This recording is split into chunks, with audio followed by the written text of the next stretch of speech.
પ્રભુ ઈસુ ખ્રિસ્તના નામમાં આપ સર્વને પ્રેમી સલામ પાઠવું છું. અને આપણે ગઈકાલે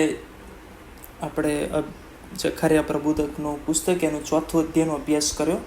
એટલે અત્યારે હું 5મો અધ્યાય મૂકું છું, પછી સાંજે 6થા અધ્યાયનો અભ્યાસ મૂકીશ. એટલે આપણું જે 1 થી 6 અધ્યાયનો જે બાઇબલ ક્વિઝ છે એ આ વાર આપણે લઈ શકીએ. તમને થોડો અભ્યાસ કરવાની થોડી સરળતા પડી શકે.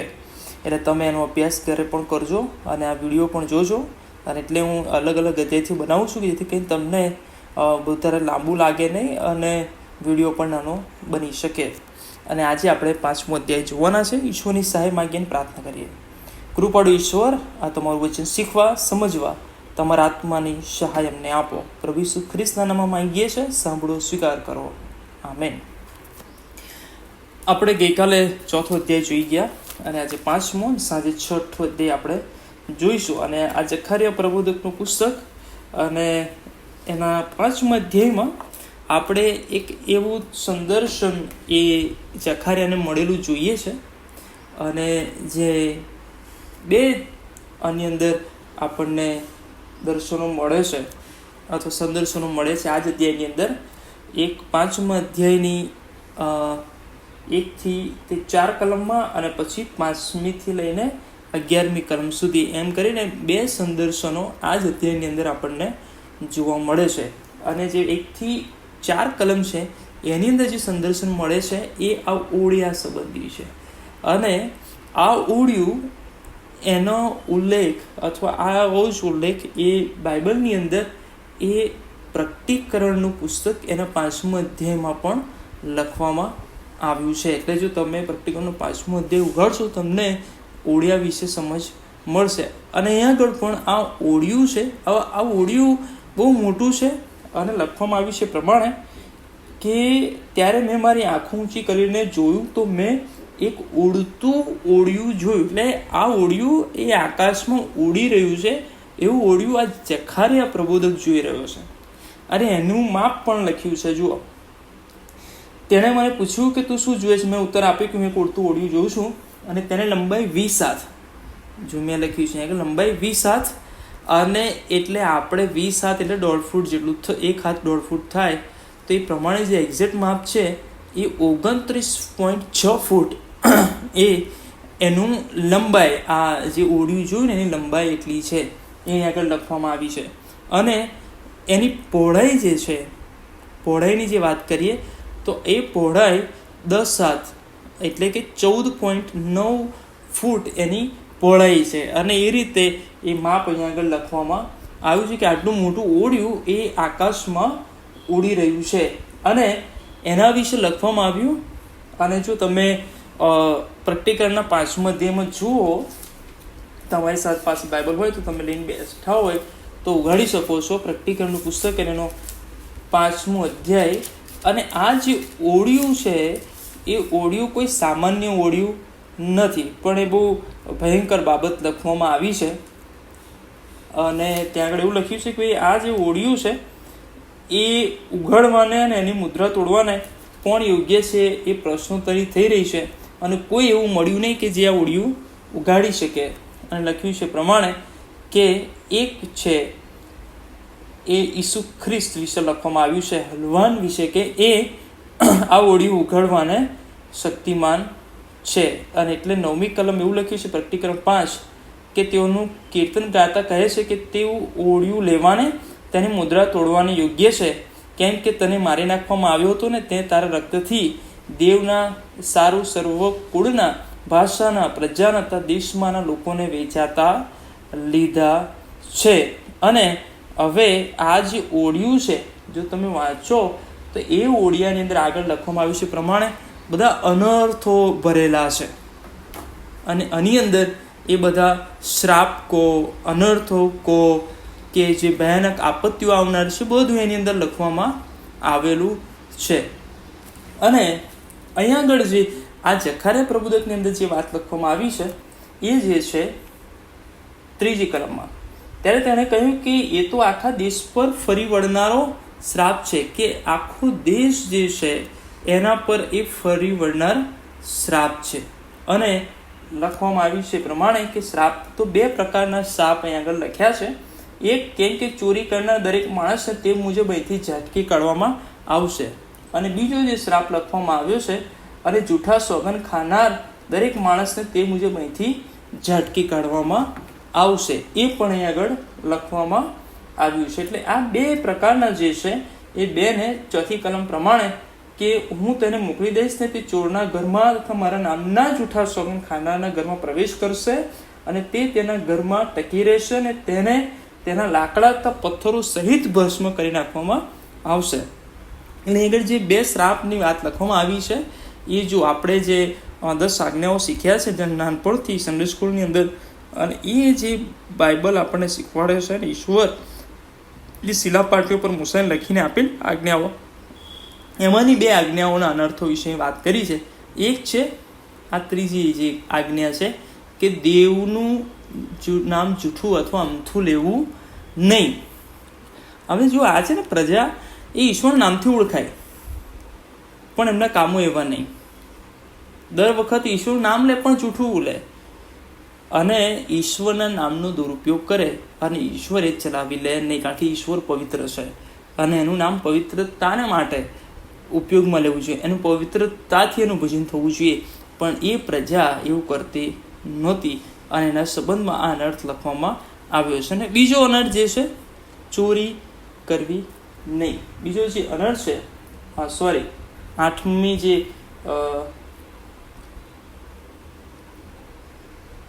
ચોરી કરવી નહીં, 8મી જે આજ્ઞા છે ચોરી કરવી નહીં, અને એ અનર્થ આ લોકો એ કરી રહ્યા હતા અને એટલે એના સંબંધમાં આ લખવામાં આવ્યું છે. એટલે આ 2 આજ્ઞાઓ અહીંયા આગળ જે બતાવવામાં આવી છે કે આવા લોકોને છોડવામાં આવશે નહીં અને ઈશ્વર ઈચ્છા રાખે છે કે એની આજ્ઞાઓ પાળવામાં આવે.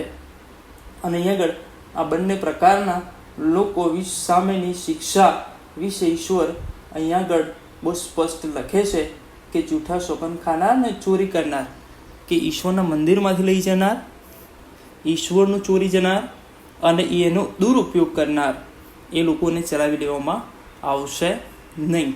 અને આજે એ બહુ અગત્યની બાબત છે કે ઈશ્વરનો મહિમા કોઈ ચોરી લે નહીં. ઈશ્વરને જે મળવું જોઈએ ને એ ઈશ્વરનો જ મહિમા, અને આજે આપણે માન લેવા બેસીએ એ યોગ્ય નથી. અને ઈશ્વર આશીર્વાદ અને શ્રાપની વાત ઘણી બધી જગ્યાએ લખે છે. પુનઃનિયમ 28 વાંચો તો ઈશ્વર આશીર્વાદો જે આજ્ઞાઓ પાડે છે એને આશીર્વાદો પણ ભરપૂરપણામાં આપે છે, અને જેઓ આજ્ઞાઓ નથી પાડતા એને એવી શિક્ષાઓ પણ ઈશ્વર કરે છે. અને આ પહેલું સંદર્શન જે ખરાના થયું કે એક ઓડિયું છે, એનો મતલબ કે આ જે આપણને બતાવે છે કે ઈશ્વર નોંધણી કરે છે, ઈશ્વર નોંધે છે, બરાબર. અને બાઇબલ આપણને હિસાબની વાતો ઘણી બધી જગ્યાએ કહે છે કે હિસાબ આપવો પડશે, બરાબર. અને ઈશ્વરનું વચન કહે છે પ્રમાણે જીવનના પુસ્તકની પણ વાત કરવામાં આવી છે નહીં. એટલે આ બતાવે છે કે ઓડિયું કહો કે પછી પુસ્તક કહો, ઈશ્વર નોંધે છે, લખે છે અને એ ચોક્કસ છે. એટલે આપણે વિશે ચોક્કસ રહેવાની પણ જરૂરિયાત છે. બીજું જે સંદર્શન છે 5મી કલમથી 11મી કલમ સુધીમાં એક આવું સંદર્શન છે. એફાની વાત છે અને 2 દૂત છે અને એવું આ સંદર્શન છે. જો આપણે વાંચીએ એમાં બહુ સ્પષ્ટ આ પ્રમાણે લખ્યું છે કે પછી મારી સાથે વાત કરનાર દૂતે આગળ આવીને મને કહ્યું કે હવે તારી આંખો ઊંચી કરીને આ જે બહાર આવે છે તે શું છે તે જો. એટલે એને હવે આકાશમાં ઓળ્યું જોયું અને બીજું પણ એને બતાવે છે કે તું તારી આંખો ઊંચી કરીને જુઓ કે જે બહાર આવે છે. તો શું બહાર આવે છે? મેં પૂછ્યું કે ભાઈ એ શું છે, અને તેણે મને કહ્યું કે આ જે બહાર આવે છે તે એફા છે. એફા આજે તમને દેખાય છે ને, આજે એફા છે, આ જે છે ને એ એફા છે.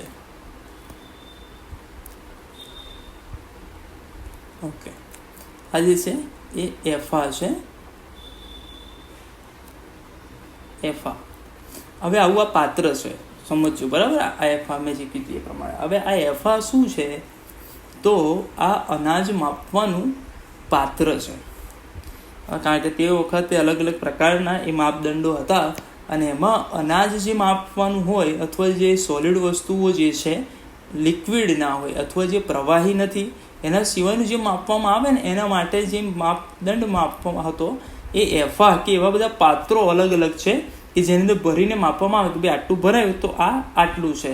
અને એ પ્રમાણે આ એફા જે છે એક એવું પાત્ર છે કે જેની અંદર માપવામાં આવે. લખ્યું છે જુઓ કે જે બહાર આવે છે તે આ એફા છે. આ એફા છે. શું લખ્યું છે? વળી તેણે કહ્યું કે આખા દેશમાં તેની પ્રતિમા એ છે. પછી જુઓ સીસાનું એક તાલંત ઉપાડી લેવામાં આવ્યું એટલે એફાની અંદર એક સ્ત્રી બેઠેલી જોવામાં આવી. કે આ જે પાત્ર છે એની અંદર આ એક સ્ત્રી બેઠેલી છે કે એને એ જોવામાં આવી અને એમ બહાર ના નીકળી જાય એટલા માટે જો આગળ લખ્યું છે કે પછી 9મી કલમમાં પછી મેં મારી આંખોથી કહીને જોયું તો 8મી કલમ આપણે વાંચીએ. એફાની તેણે કહ્યું કે એ દુષ્ટતા છે, બરાબર, અને આ જે છે એને દુષ્ટતા સાથે સરખાવવામાં આવી છે. દુષ્ટતા સાથે કે ભાઈ આ જે સ્ત્રી છે એને દુષ્ટતા સાથે સરખાવવામાં આવી છે. અને લખ્યું છે પ્રમાણે અને તેણે તેને એફાની વચ્ચોવચ્ચ નાખી. એટલે આ કદાચ પાત્ર બહુ મોટું પણ હોઈ શકે, આ ચિત્રમાં બતાવ્યું છે પણ એનાથી પણ વિશાળ અથવા મોટું હોઈ શકે કે એની વચ્ચોવચ્ચ એને નાખી દેવામાં આવી અને પેલું શીશાનું કાટલું તેના મોં પર નાખ્યું. એટલે આ શીશાનું કાટલું જે છે એ એના ઉપર નાખ્યું કે જેથી કરીને બહાર ના આવી શકે. અને 9મી કલમ પછી મેં મારી આંખો ઊંચી કરીને જોયું તો એ સ્ત્રીઓ બહાર 2 સ્ત્રીઓ બહાર આવી ને તેમની પાંખોમાં પવન હતો. જો 2 સ્ત્રીઓ, હવે એક આ જે સ્ત્રી છે અને બીજી એક આ સ્ત્રી છે જે 2 ઉચકીને જઈ રહી છે. એ આમ 2 સ્ત્રીઓ છે બહાર આવી અને લખ્યું છે પ્રમાણે કે તેમની પાંખોમાં પવન હતો. એમની પાંખ જે છે એની અંદર પવન હતો અને લખવામાં આવ્યું છે કે તેઓની પાંખો તો બગલાની પાંખો જેવી હતી અને તેઓ પેલા એફાને પૃથ્વી તથા આકાશની વચ્ચે ઉપાડી ગઈ. એટલે એમને ઉપાડીને હવે ક્યાંક લઈ જાય છે. અને 10મી કલમમાં ત્યારે મારી સાથે વાત કરનાર દૂતને મેં પૂછ્યું, કારણ કે આ લઈ જઈ રહ્યા છે તો એક આતુરતા જાગી કે ક્યાં લઈ જાય છે. એટલે એણે પૂછ્યું તો એમણે એવું કીધું કે એ તો એફાને ક્યાં લઈ જાય. ત્યારે તેણે કીધું કે સિનાર દેશમાં ત્યાં તેણે સારું ઘર બાંધવાનું છે અને જ્યારે તે સ્થાપન થશે ત્યારે તે ત્યાં પોતાના સ્થાન પર સ્થાપન થશે. એટલે આ 2 દૂતો જે છે 2 સ્ત્રીઓ પ્રમાણે લખવામાં આવ્યું છે કે એમને જે પાંખો છે બંને સ્ત્રીઓ એ આ એફામાં બેઠેલી જે દુષ્ટતા તરીકે જે છે એને લઈ જઈ રહ્યા છે અને સિનારમાં લઈ જઈ રહ્યા છે કે જેને બેબીલોન તરીકે ઓળખવામાં આવે છે. કે ત્યાં તેઓ લઈ જઈ રહ્યા, ત્યાંનું ઘર બાંધવામાં આવશે અને ત્યાં તૈયાર થશે ને ત્યાં એને સ્થાપન કરવામાં આવશે. એનું કારણ શું કે આ જે બેઠેલી સ્ત્રી છે એના વિશે તમે જો વાંચો પ્રકટીકરણ 17મો અધ્યાય અને એની 4 થી 5મી કલમ જો આપણે જોઈએ. પ્રકટીકરણનું પુસ્તક 17મો અધ્યાય